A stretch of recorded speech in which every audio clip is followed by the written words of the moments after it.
Bonjour, nous allons conclure le Tanya d'aujourd'hui, de Shabbat. Donc le vendredi, nous allons conclure le Tanya de Shabbat du 22 Adar 5781. Hier, nous avons du dévoilement de l'infini de la divinité qu'il y aura à l'époque de la Géoula. Et, et, et donc c'est grâce à la Torah qu'on va pouvoir, d'un côté, que ce dévoilement vienne dans le monde, sans retourner au néant, sans s'annuler et revenir au néant. Le Hadmour Aken dit aujourd'hui que ce dévoilement qui aura à l'époque de la Géoula, il a déjà eu lieu en un avant-goût. C'était au moment de Matan Torah, au moment du don de la Torah. Là-bas, c'est écrit que Dieu s'est dévoilé, à un tel point que les sages disent qu'on a vu, la Torah dit qu'on a vu des voix. Et les sages disent on a vu ce qu'on entend. Ça veut dire quoi? Les choses qu'on voit en général, c'est le monde matériel. Dieu, on entend parler de Dieu. Eh bien, ce qui s'est passé au moment de Matan Torah, c'est que le Dieu de qui on parle sans arrêt, sur lequel on entend qu'il existe, on l'a vu.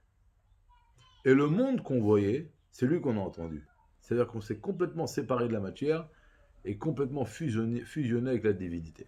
Maintenant, le fait de savoir que ce dévoilement a déjà eu lieu dans le monde, c'est une chose extraordinaire. Pourquoi?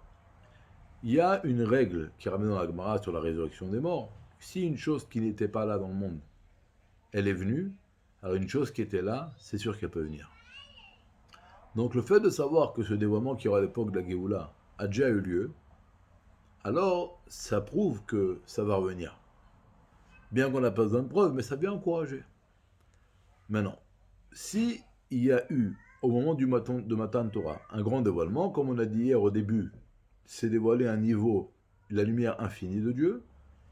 Et on a dit que la lumière infinie et les créatures qui sont limitées sont deux contraires. Et là, les créatures n'ont pas tenu, et donc leur âme a quitté leur corps. D'accord? Alors, quelle est la différence? Après, on a dit que Dieu l'a dévoilé à un niveau plus fort dans la Torah, tel qu'elle est enracinée dans l'essence de Dieu, que là-bas, le limité et le illimité ne sont pas deux contraires, et donc il y a eu le dévoilement. Les Juifs ont pu intercepter ce dévoilement sans s'annuler, sans que leur âme quitte leur corps. Alors, quelle différence il y a, Becholzot, malgré tout, entre le dévoilement qu'il y a eu au moment du monde du don de la Torah et le dévoilement qu'il y aura à l'époque de la Géoula? C'est seulement que là-bas c'était un court instant, là ce sera éternel? Non, c'est plus profond que ça. Qu'est-ce qu'il y a eu après le don de la Torah? Ils ont encore fait le veau d'or. Et le monde, encore une fois, a été imprégné d'impureté. Le monde est devenu encore une fois grossier. Les corps sont devenus grossiers. Pourquoi? Parce que le dévoilement Matan Torah est un dévoilement complètement du haut vers le bas.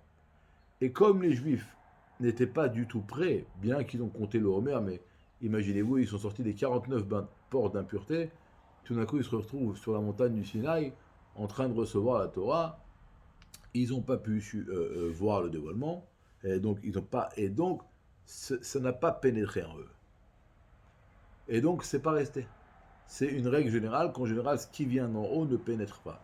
Une fois, le rabbi Rachab, le cinquième rabbi de la dynastie Chabal, était dans une calèche avec ses élèves et le cocher est descendu pour mettre un peu d'huile sur les roues pour qu'elles tournent mieux. Il a commencé à tourner, puis le rabbi lui dit, mais écoute, attends, on va descendre de la calèche, et ce sera beaucoup moins lourd, ce sera plus simple. Il dit, non rabbi, comme vous êtes dans la calèche, le poids met une pression sur les roues, et donc ça fait pénétrer l'huile. Et donc j'aurais pas besoin d'en remettre rapidement. Alors que si vous descendez, ce sera plus facile, mais ça va pas pénétrer.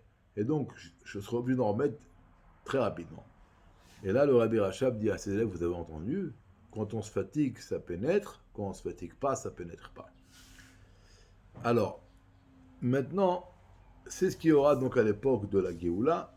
Alors, il y a eu un avant-goût au Matan Torah, et à l'époque de Mashiach, viendra pas seulement d'en haut, mais après des années de travail. Donc, le monde a passé un raffinement. Comme une fois, le Rabbi a dit que au moment du don de la Torah, le monde s'est annulé. Alors que lorsqu'on a édifié le Mishkan, c'était déjà un travail du bas vers le haut, le monde s'est raffiné. C'est une très grande différence. Le Hadmour Adaken dit que le dévoilement qu'il y aura à l'époque de la Géoula, il va également toucher positivement toutes les nations du monde. Il ramène 4 psukim, 3 de Ishayahu, que la lumière de la Géoula va éclairer même les nations du monde. Après un autre passouk, que les nations du monde disent la maison de Yaakov, allez à Beth Amikdash, on ira après vous.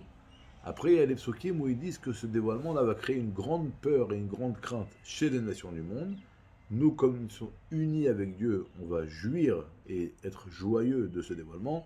Eux, ils vont être pris de panique, ils vont aller se cacher sous les rochers.